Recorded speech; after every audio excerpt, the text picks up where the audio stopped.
ನಮಸ್ಕಾರ ಸ್ನೇಹಿತರೆ, ನಾಳೆ ಜೂನ್ 27 ಶನಿವಾರ. ನಾಳೆಯಿಂದ 44 ವರ್ಷ ಈ 8 ರಾಶಿಯವರಿಗೆ ಮುಟ್ಟಿದ್ದೆಲ್ಲ ಚಿನ್ನವಾಗಲಿದ್ದು ನೀವೇ ಕೋಟ್ಯಾಧಿಪತಿಗಳು. ವೆಂಕಟೇಶ್ವರ ಸ್ವಾಮಿಯ ಕೃಪಾಶೀರ್ವಾದ ನಿಮ್ಮ ಮೇಲೆ ಇರಲಿದೆ. ಹಾಗಾದ್ರೆ ಆ ಅದೃಷ್ಟವಂತ ರಾಶಿಗಳು ಯಾವುವು, ಅವುಗಳಿಗೇನೆಲ್ಲ ಲಾಭ ಸಿಗುತ್ತೆ ನೋಡೋಣ. ಅದಕ್ಕಿಂತ ಮೊದಲು ವೆಂಕಟೇಶ್ವರನಿಗೆ ಭಕ್ತಿಯಿಂದ ಲೈಕ್ ಕೊಟ್ಟು ನಮ್ಮ ಚಾನೆಲ್ ಅನ್ನ ಸಬ್ಸ್ಕ್ರೈಬ್ ಮಾಡಿ. ಹಾಗೆ ಬೇಗನೆ ನಮ್ಮ ವಿಡಿಯೋದ ನೋಟಿಫಿಕೇಶನ್ ಪಡೆಯಲು ಬೆಲ್ ಬಟನ್ ಕ್ಲಿಕ್ ಮಾಡಿ ಆಲ್ ಅಂತ ಕ್ಲಿಕ್ ಮಾಡ್ಕೊಳ್ಳಿ. ಇನ್ನು ನಿಮ್ಮ ಜೀವನದ ಸಕಲ ಸಮಸ್ಯೆಗಳಾದಂತಹ ಸತಿಪತಿ ಕಲಹ, ಪ್ರೀತಿಯಲ್ಲಿ ಮೋಸ, ಭೂಮಿ ವಿಚಾರ, ಕೋರ್ಟ್ ಕೇಸ್, ವ್ಯಾಪಾರ, ಹಣಕಾಸಿನ ತೊಂದರೆ, ಸಾಲಬಾಧೆ, ಸ್ತ್ರೀಯರ ಗುಪ್ತ ಸಮಸ್ಯೆ, ಹೀಗೆ ಹಲವಾರು ಸಮಸ್ಯೆಗಳಿಗೆ ಶಾಶ್ವತ ಪರಿಹಾರ ಮಾಡಿಕೊಡ್ತಾರೆ. ಡಿಸ್ಪ್ಲೇ ಮೇಲೆ ಕಾಣ್ತಕ್ಕಂಥ ಗುರೂಜಿ ನಂಬರ್ಗೆ ಒಮ್ಮೆ ಕರೆ ಮಾಡಿ ನೋಡಿ.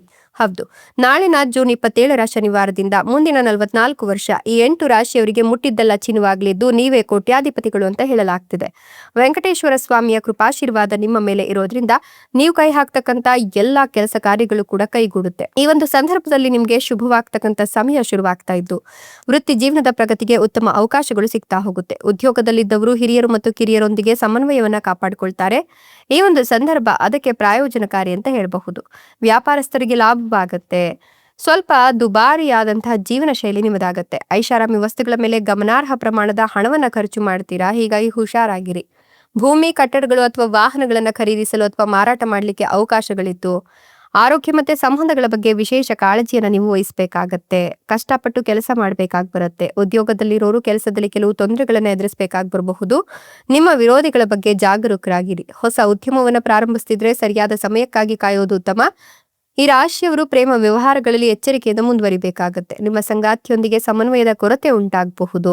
ಈ ಒಂದು ಸಂದರ್ಭ ನಿಮ್ಗೆ ಅದೃಷ್ಟದ ಸಂದರ್ಭ ಅಂತ ಹೇಳಬಹುದು. ಜೀವನದ ಪ್ರತಿಯೊಂದು ಹಂತದಲ್ಲಿಯೂ ಬಯಸುವ ಯಶಸ್ಸು ಸಿಗುತ್ತೆ. ನಿಮ್ಮ ಕಠಿಣ ಪರಿಶ್ರಮಕ್ಕೆ ಪ್ರತಿಫಲ ಸಿಗುತ್ತೆ. ಉದ್ಯೋಗದತ್ತ ನಿಮ್ಮ ಪ್ರಯತ್ನಗಳು ಯಶಸ್ವಿಯಾಗತ್ತೆ. ಉದ್ಯೋಗದಲ್ಲಿರ್ತಕ್ಕಂಥವರಿಗೆ ಬಡ್ತಿಯ ಸಾಧ್ಯತೆ ಇದ್ದು ಕೆಲಸದಲ್ಲಿ ನಿಮ್ಗೆ ಒಂದು ಪ್ರಮುಖ ಜವಾಬ್ದಾರಿ ಸಿಗುತ್ತೆ. ಒಟ್ಟಾರೆಯಾಗಿ ಹೇಳಬೇಕು ಅಂದ್ರೆ ನಿಮ್ಮ ಪ್ರಸ್ತುತ ಕೆಲಸದಲ್ಲಿ ಉತ್ತಮ ಫಲಿತಾಂಶಗಳನ್ನ ನೋಡ್ತೀರಾ. ನೀವು ಬಹುನಿರೀಕ್ಷಿತ ಒಳ್ಳೆಯ ಸುದ್ದಿಯನ್ನು ಪಡೆಯುವ ಸಾಧ್ಯತೆ ಕೂಡ ಇದ್ದು ದೀರ್ಘ ಅಥವಾ ಅಲ್ಪಾವಧಿಯ ವ್ಯವಹಾರ ಪ್ರವಾಸವನ್ನ ಕೈಗೊಳ್ಳುವ ಸಾಧ್ಯತೆ ಕೂಡ ಈ ಸಂದರ್ಭದಲ್ಲಿ ದಟ್ಟವಾಗಿ ಗೋಚರವಾಗ್ತಾ ಇದೆ. ಇನ್ನು ನೀವು ಅಂದುಕೊಂಡಂತಹ ರೀತಿಯಲ್ಲಿ ಜೀವನದಲ್ಲಿ ಗಮನಾರ್ಹ ಬದಲಾವಣೆಗಳಾಗತ್ತೆ. ಈ ಬದಲಾವಣೆಗಳು ಕೆಲವು ಸಕಾರಾತ್ಮಕ ಅಂಶಗಳನ್ನ ತಂದುಕೊಡುತ್ತೆ. ನೀವು ಪ್ರತಿಯೊಂದು ಕೆಲಸವನ್ನ ತೀವ್ರ ಎಚ್ಚರಿಕೆಯಿಂದ ಮತ್ತು ವಿವೇಕದಿಂದ ಮಾಡಬೇಕಾಗತ್ತೆ. ಯಾಕಂದ್ರೆ ಸಣ್ಣ ತಪ್ಪು ಅಥವಾ ಜಾಗರೂಕತೆಯು ದೊಡ್ಡ ಸಮಸ್ಯೆಯಾಗಿ ಪರಿಣಮಿಸಬಹುದು. ವ್ಯವಹಾರದಲ್ಲಿರ್ತಕ್ಕಂಥವರಿಗೆ ಈ ಸಮಯ ಅನುಕೂಲಕರವಾಗಿದ್ದು ವ್ಯವಹಾರವನ್ನ ಮುನ್ನಡೆಸಲು ಅವಕಾಶ ಸಿಗುತ್ತೆ. ಆರ್ಥಿಕವಾಗಿ ಲಾಭವಾಗುತ್ತೆ. ನಿಮ್ಮ ವೆಚ್ಚಗಳು ನಿರೀಕ್ಷೆಗಿಂತ ಹೆಚ್ಚಾಗುತ್ತೆ. ಆದ್ದರಿಂದಲೇ ಆರಂಭದಲ್ಲೇ ನಿಮ್ಮ ಹಣಕಾಸನ್ನ ಎಚ್ಚರಿಕೆಯಿಂದ ನಿರ್ವಹಿಸೋದು ಸೂಕ್ತ ಅಂತ ಹೇಳಬಹುದು. ಸಂತೋಷ ಮತ್ತೆ ದುಃಖದ ಮಿಶ್ರಣವನ್ನ ಈ ಸಂದರ್ಭದಲ್ಲಿ ನೀವು ನೋಡ್ತೀರಾ.